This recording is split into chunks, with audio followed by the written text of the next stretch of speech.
ការពីព្រេងនាយមានចចកត្រោះធំមួយដល់ខែលំហើយវាដើររកត្រពាំងបឹងបួរដែលរីងទឹកដើម្បីចាប់ត្រីស៊ី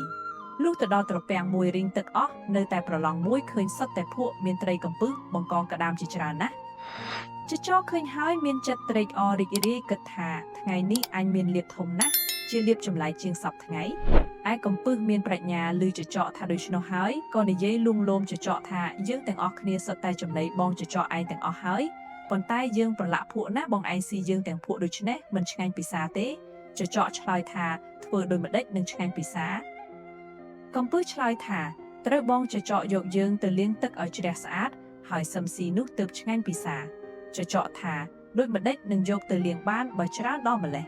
កំពឹសថាបងចចកកុំព្រួយចិត្តខ្ញុំធានាគិតឲ្យបងបានស្រួលប៉ុន្តែត្រូវបងឯងតាមខ្ញុំចចកឆ្លើយឡើងថាបងឯងធ្វើដូចម្ដេចក៏ខ្ញុំតាមទាំងអស់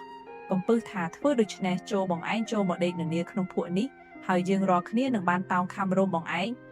នាំយើងទៅរកស្ទឹងបឹងបួរឯណាដែលមានទឹកថ្លាច្រើនបងឯងលាងយើងឲ្យស្អាតហើយសឹមបងឯងស៊ីឆ្ងាញ់ពិសាតាមចិត្តចុះឯចចកជាសត្វលោភហើយល្ងងក៏ធ្វើតាមពាក្យកំពឹសនឹងត្រីក៏បបួលគ្នាតោងរោមចចកទៅលុះទៅដល់បឹងមួយធំវែងមានទឹកថ្លាល្អចចកដើរចុះទៅក្នុងទឹកអស់ត្រីកំពឹសលោតទៅក្នុងទឹកហើយប្រាប់ថាបងចចកឯងទៅជញ្ជូនមកឲ្យអស់សិនសឹមមកស៊ីឲ្យឆ្អែតតែម្ដងយើងនៅចាំបងនៅទីនេះចចកក៏ទៅជញ្ជូនត្រីនិងកំពឹសមកលុះត្រាតែអស់ពីត្រពាំងនោះពួកត្រីកំពឹសក្តាមខ្យងដឹងថាចចកជញ្ជូនអស់ហើយក៏នាំគ្នាមុតក្នុងទឹកបាត់អស់ទៅ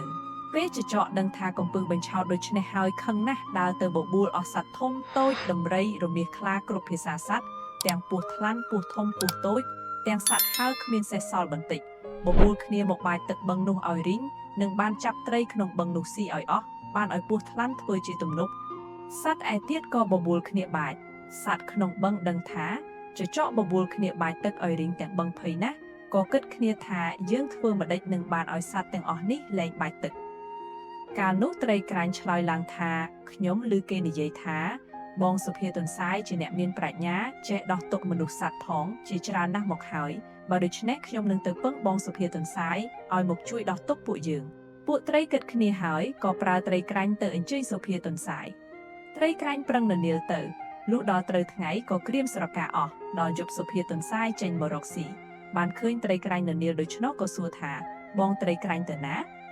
ត្រីក្រាញ់ឃើញសុភាទន្សាយហើយមានចិត្តត្រេកអរណាស់និយាយអង្វរថាបងសុភាទន្សាយអាណិតខ្ញុំត្បិតត្រីទាំងអស់ក្នុងបឹងគេប្រើខ្ញុំមកឲ្យអញ្ជើញបងសុភាទន្សាយទៅត្បិតឮទាំងសត្វទាំងមនុស្សនិយាយថាបងជាអ្នកមានប្រាជ្ញាចេះកាត់សេចក្តីដោះទុក្ខបើអ្នកឯណាកើតទុក្ខបងតែងទៅជួយដោះទុក្ខគេមិនដែលខានឥឡូវមានដំរីក្របីគោរមាសរមាំងប្រើស្ដាំជ្រូកពស់ធំពស់តូចទាំងសត្វហើរគឺកុកក្រៀលបង្គាខ្យងទុំទោមក្អែកទឹកប្រវឹកស្មោញទាំងប៉ុន្មានបានបបួលគ្នាមកបាចទឹកបឹងឲ្យរីងនឹងបានចាប់អស់ត្រីអណ្ដើកកន្ធាយស៊ីជាចំណីឲ្យអស់ពីបឹងនេះឯង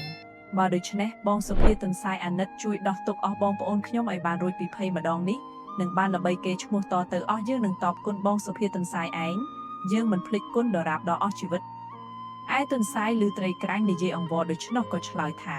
បងត្រីក្រាញ់ទៅមុនចុះទៅប្រាប់អស់បងប្អូនកុំឲ្យភិតភ័យចាំខ្ញុំជួយដោះឲ្យរួចកុំមានចិត្តបារម្ភឡើយត្រីក្រាញ់ក៏ត្រឡប់ទៅវិញ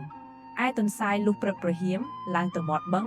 ឃើញអស់សត្វកំពុងបាចទឹកក៏យកស្លឹកឈើដែលដង្កូវស៊ីធ្លុះមកធ្វើជាសំបុត្រហើយស្រែកហៅអស់សត្វទាំងនោះថាណែ